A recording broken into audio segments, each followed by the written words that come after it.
I, 27, female, got engaged to my fiance Aaron, 26, male, last year on our 3rd anniversary. We have known each other since high school.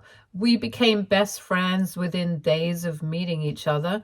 Eventually, we started dating. My parents, Frank and Aria, 50, male and 50, female, were always very involved in my life, but his parents, Ross and Melissa, 56, male and 48, female, were never that involved in his life.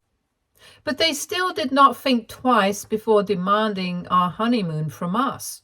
They wanted us to cancel our honeymoon. Well, no, they wanted us to let them go on our honeymoon instead of us.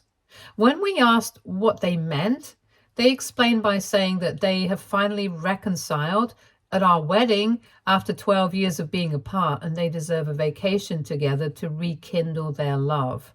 Aaron used to always talk about how terrible his parents were when they were still married, and he was genuinely relieved when they finalized their divorce. That was before I came into his life. I have seen his parents around for his birthdays and stuff, but they were never spotted together because they kept absolutely no contact whatsoever. Anyways, so when we started planning for our wedding, my family was all in, but his parents did not even bother to ask about it. They just let us know that they will be there. We made sure they knew that both of them will be present there, just to avoid any drama on the wedding day. But they seemed completely okay with it.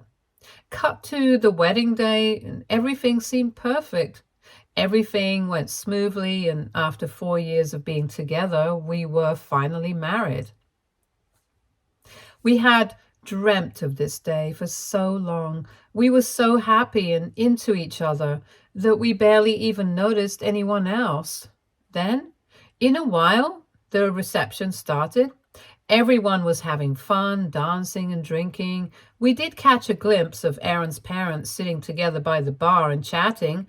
He thought it was nice that they were trying to act civilized after being on the outs for over 12 years. Then came the time for toasts. Our friends and my parents gave the most beautiful toasts, and we thought it was done. But then Aaron's parents said that they wanted to give a toast together. The thing is, even when it came to Aaron, his parents never agreed on anything, and the story of their divorce was famous all over town. So when they announced that they wanted to give a toast together, quite a few heads turned. But of course, we were happy that they wanted to say a few nice things. But they did not say a word about Aaron, and neither did they congratulate us on the wedding. They kept reminiscing about the time they spent together. Again, it was amazing that they were getting along, but that day was not supposed to be about them. It was supposed to be about their son and his bride. But we just guessed that they had a little too much to drink, and we just ignored whatever happened. Apart from this, the reception went well. No one had any complaints. We were supposed to leave for our honeymoon 2 weeks before our wedding. Around 3 days after the wedding, my in-laws showed up to our house unannounced, together. It was weird, if I'm being honest, and anyways, they sat down in our living room.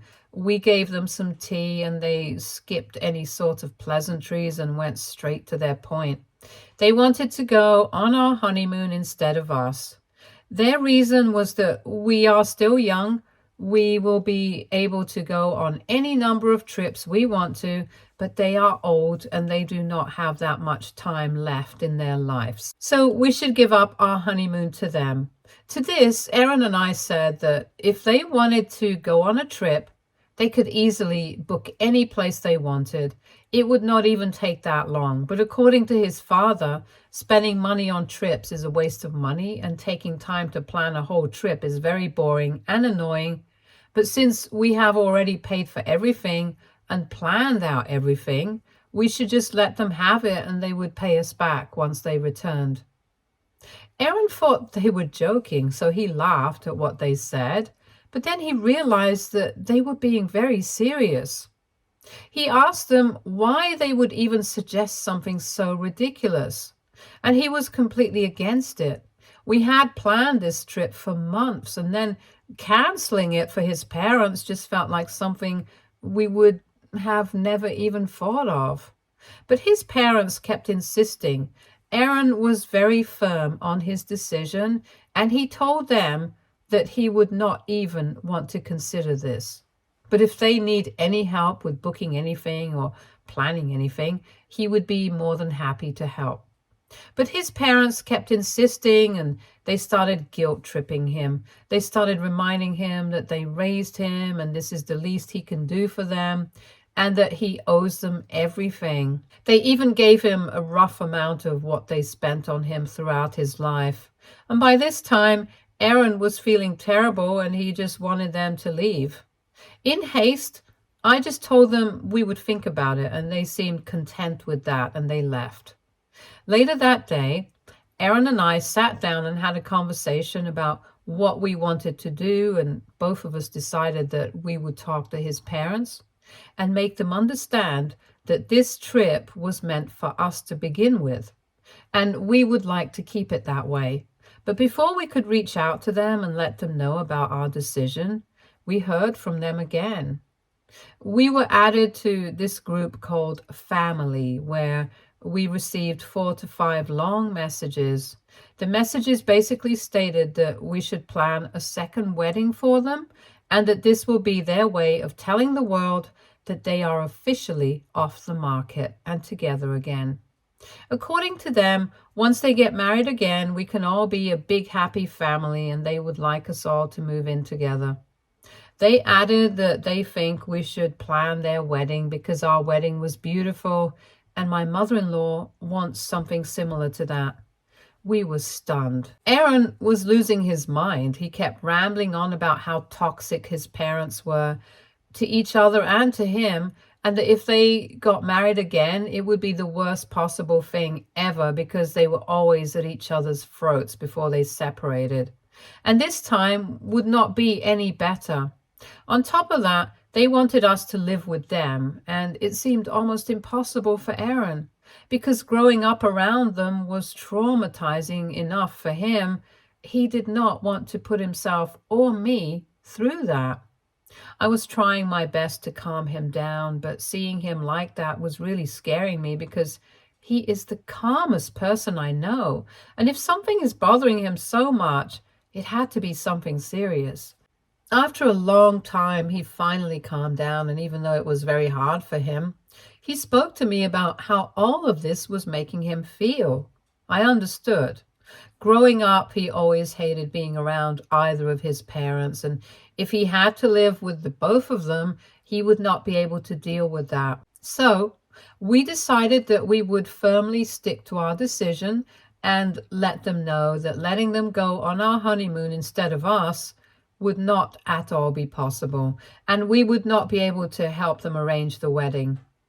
We asked them to meet us for lunch at a restaurant because we thought they would not be able to create a scene in public. We sat down, ordered some drinks, and we went straight to business. We told them whatever we had to say. We made it clear that this was our financial decision. Before we could even finish talking, Melissa got up and screamed in front of the whole restaurant, claiming that their baby boy could never decide to turn them down, and that it must be me who made these decisions. They called me a homewrecker, a bridezilla, and they said I was manipulating their son and turning him against them.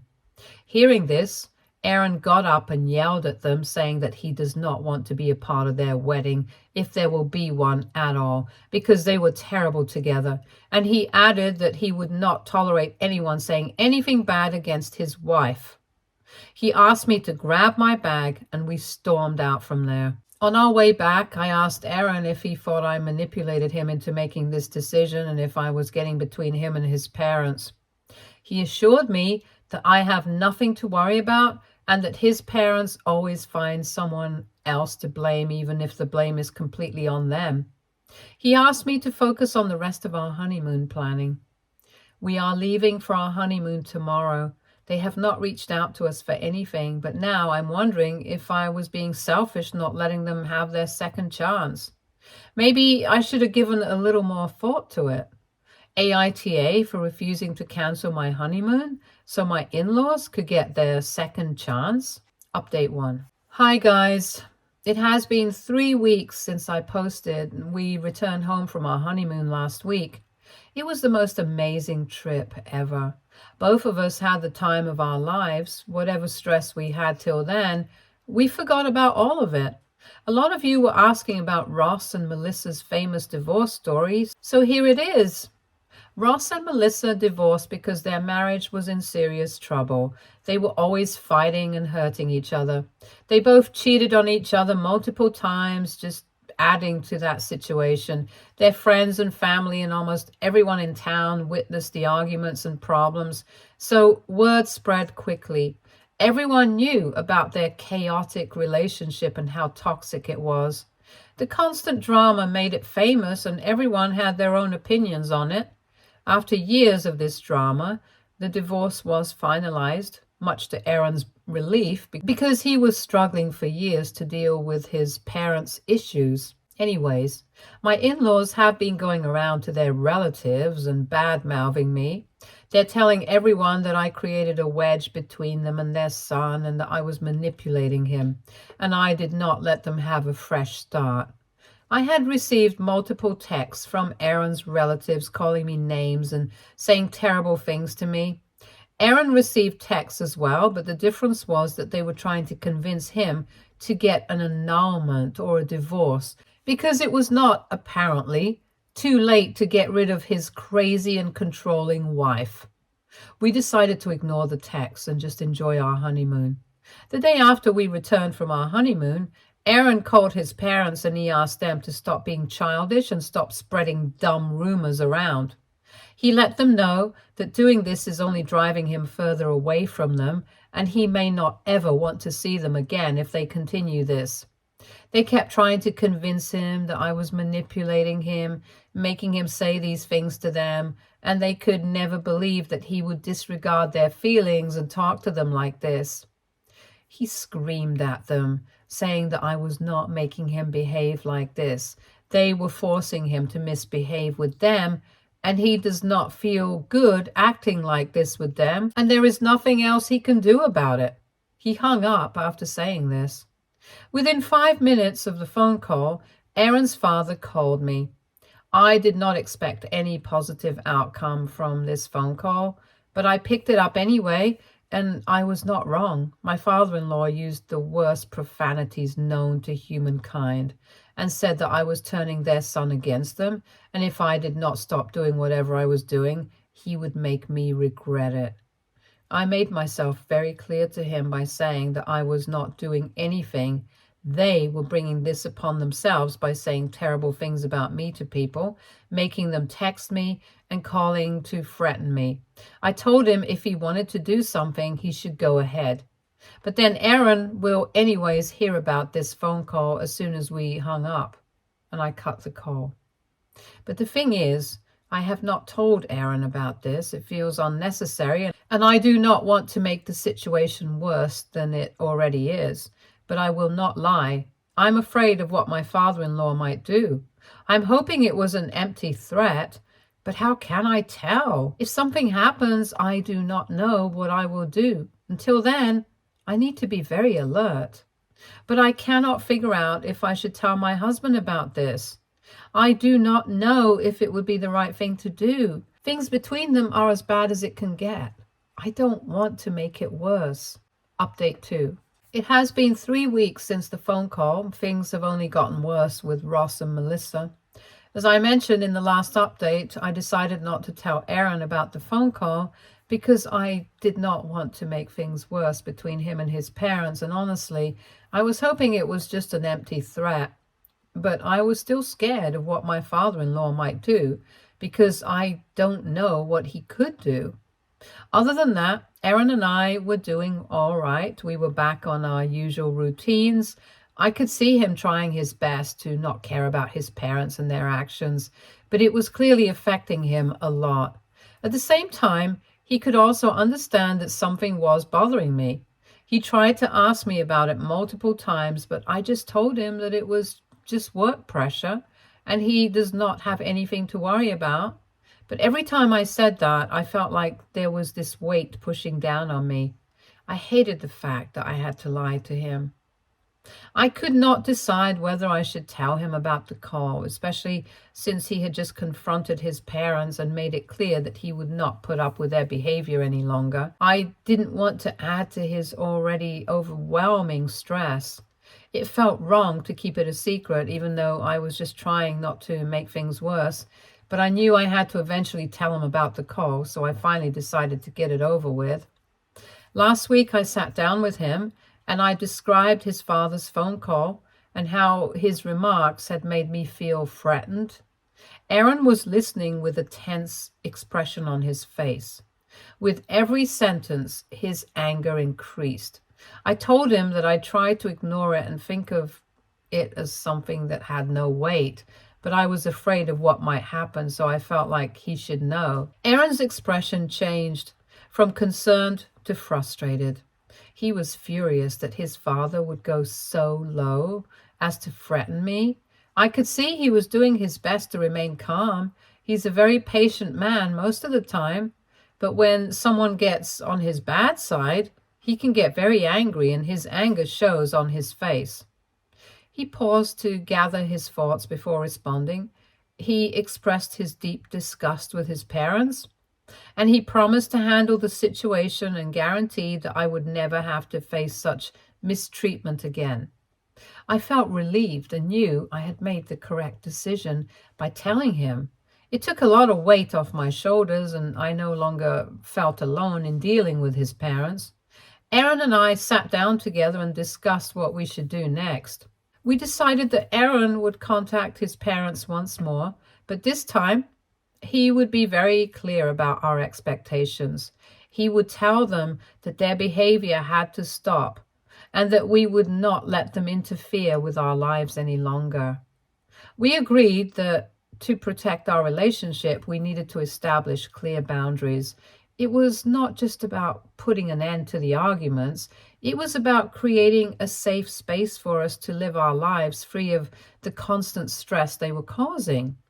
We wanted to live a peaceful life together, but we knew we could not do so if his parents kept bringing negativity and drama.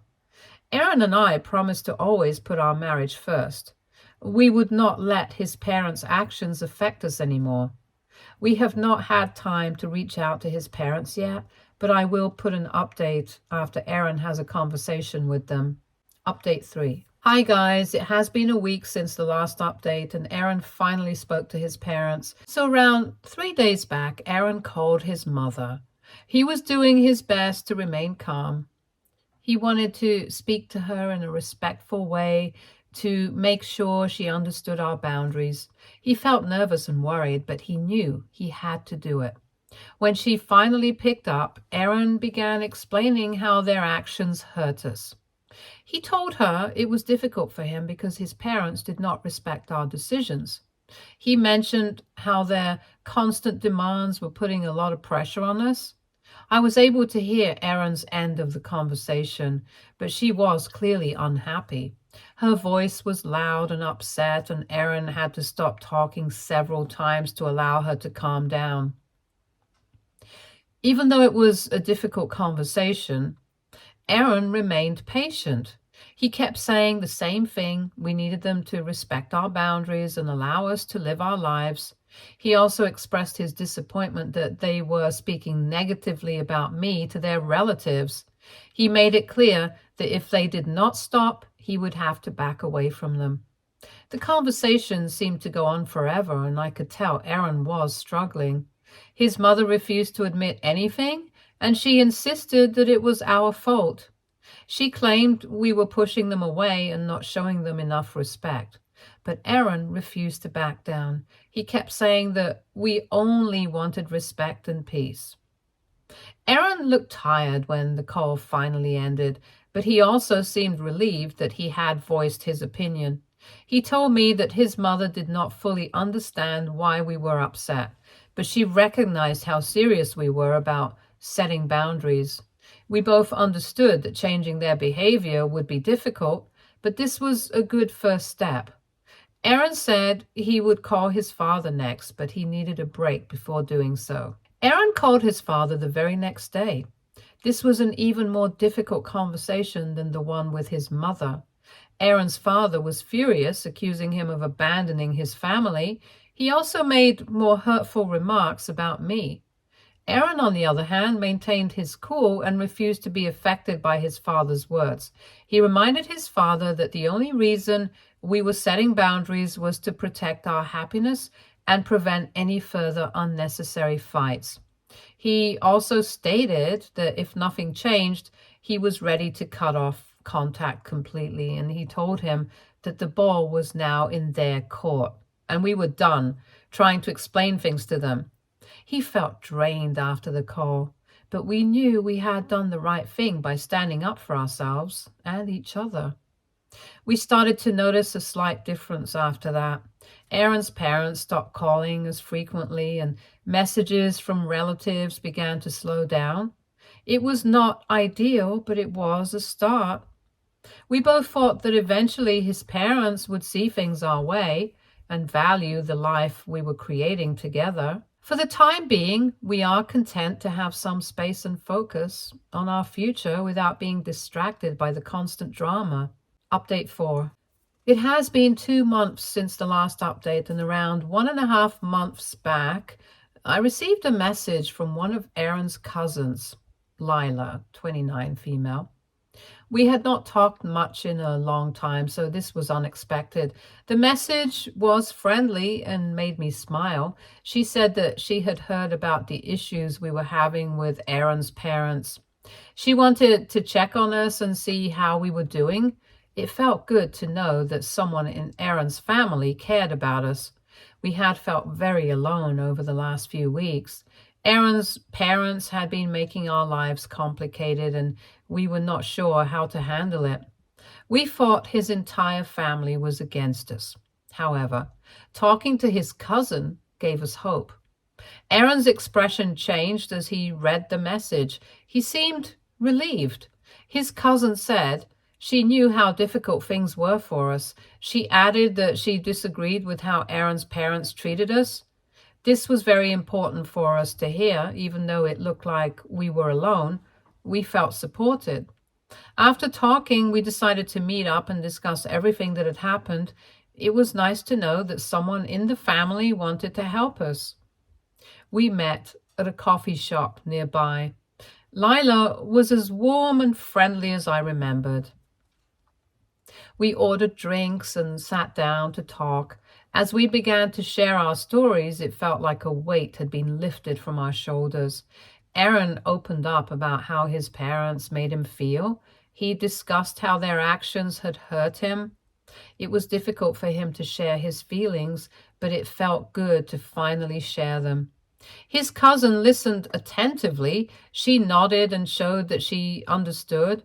She also talked about growing up in the family. She discussed how Aaron's parents' drama affected her as well. It was comforting to know that we were not alone in how we felt. After a while of talking, we felt more connected.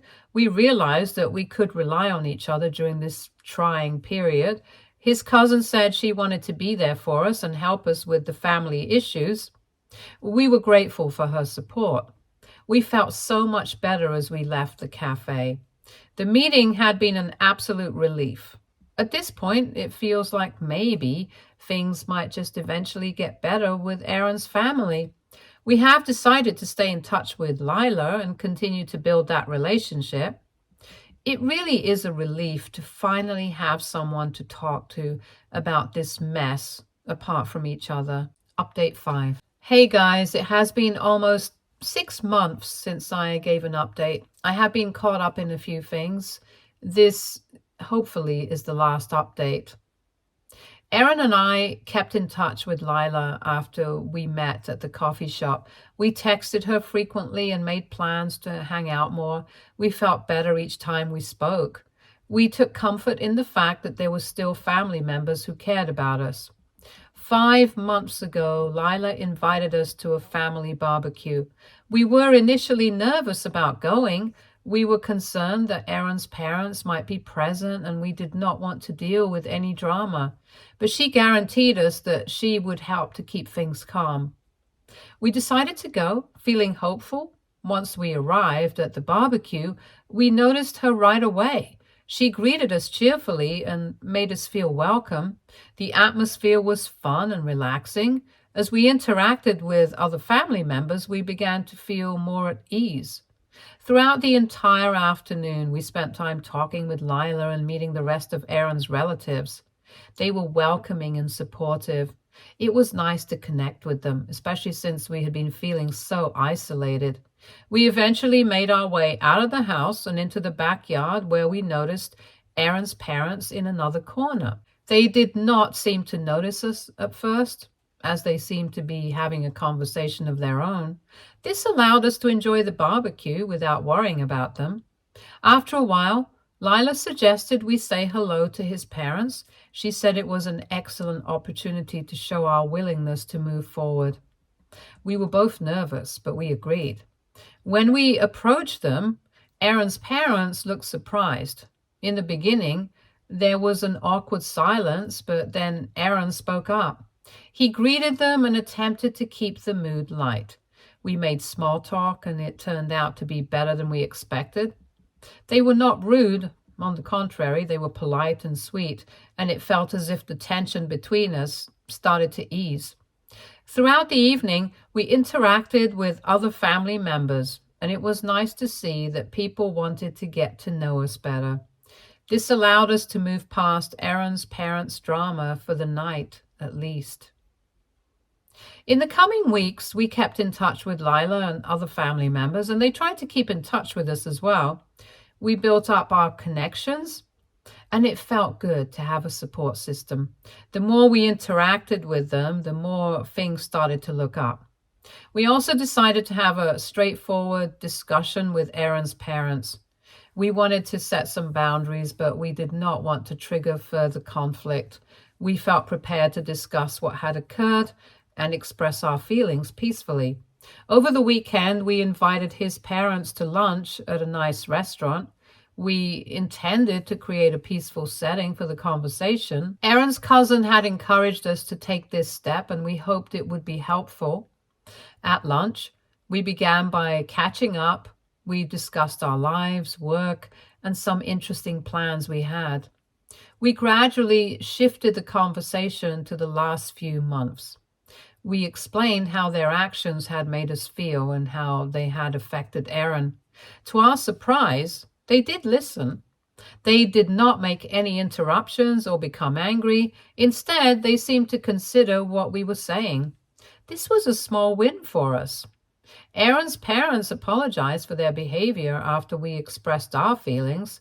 They admitted that they were out of line. They explained that they were just trying to get back together and have a fresh start, but they were uncertain about how to do so.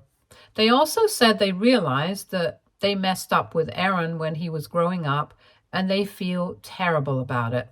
And even though they cannot go back and fix things, they would like to make things better moving forward. We felt relieved after hearing their apology.